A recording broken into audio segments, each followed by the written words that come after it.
Welcome, bout betters. We have another card ahead with some wide lines, and there were a few upsets last week, most significantly Edgar's over Rose Clark and Old Man A1 Jim Miller by finish, which I cashed. Had to thank G the Mattress Guy for helping me pull the trigger in the comment section during the fight. Well, this fight I think will be the most polarized, argumentative, and speculative on the card. It will also be the highest level MMA, as we have Arman Tsarukyan, a minus 250 favorite against Joel Alvarez, a plus 190 underdog.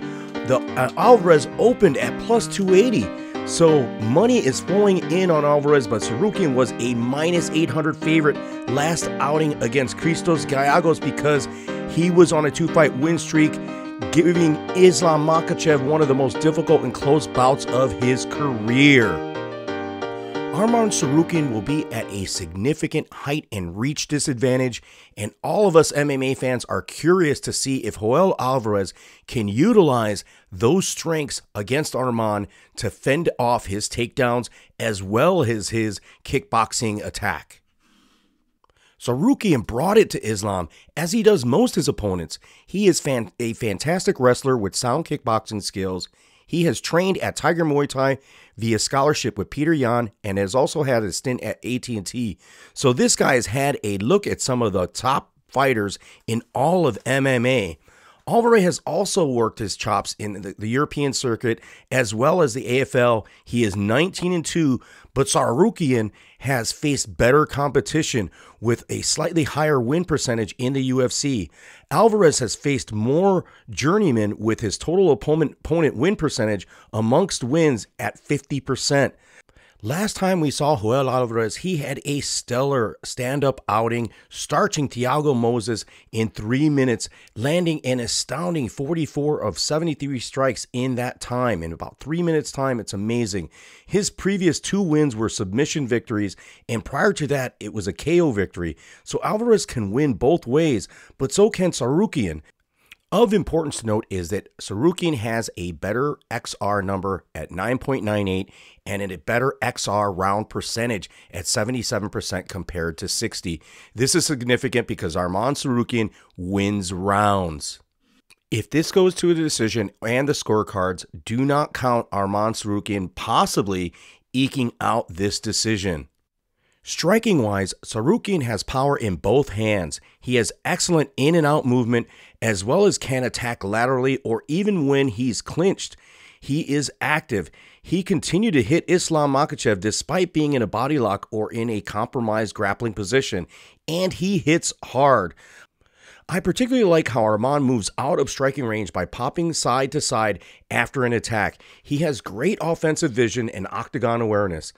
Alvarez is long and lean and prefers to use his length and reach from the outside, with a 78% of his time remaining at distance. He will use that 6-inch reach advantage and 8-inch height advantage to fend off Arman Tsarukyan, who is both an aggressive striker and grappler. How well Alvarez maintains distance and avoids the grappling or close counter engagements are 2 of his paths or keys to victory. I would give the kicking advantage to Alvarez because his long legs can hurt you from the outside and he knows how to generate speed and power from out there. But will he throw as many kicks because Tsarukyan's wrestling is next level?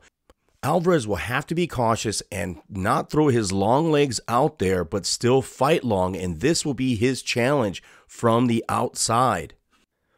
Defensively on the striking, I have to favor Arman Tsarukyan as he is fantastic at parrying strikes and using his lead hand to gauge range. He is constantly bobbing and weaving with intent, looking to strike, while Alvarez is another straightforward, offensive, backward-moving defensive fighter. He relies on his length and span to maintain distance, and he keeps his hands down in an open guard.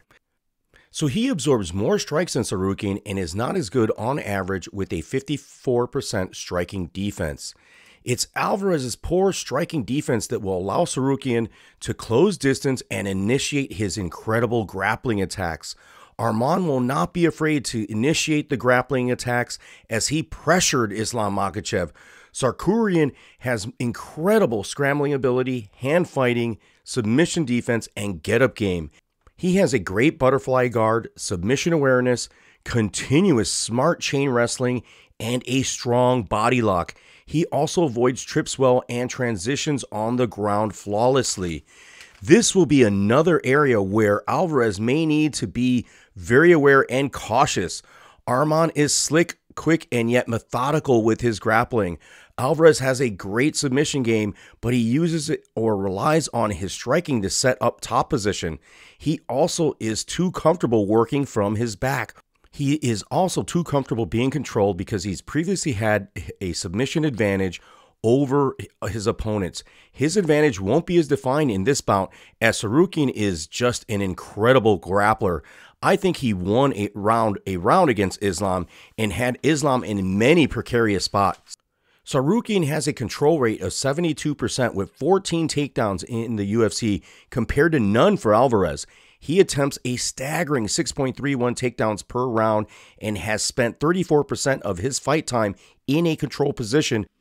Despite Alvarez's jiu-jitsu, he would be wise to keep this on the feet, but he may have no choice if he allows Tsarukyan to get close enough to get in that body lock.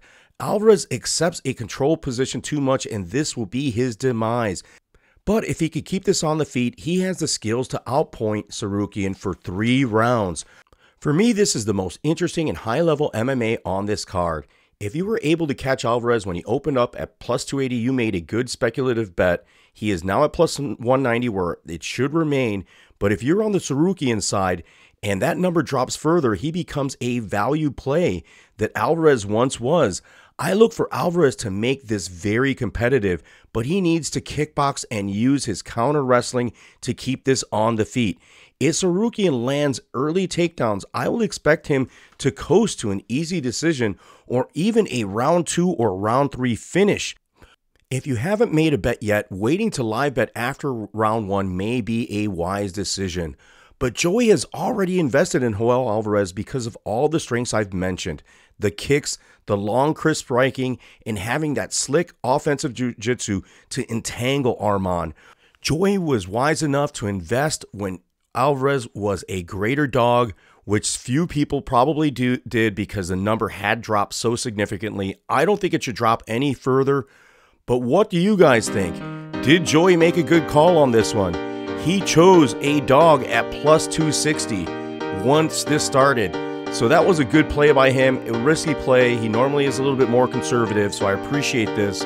Lots of props and respect to him. We did a good job last week. Like and subscribe.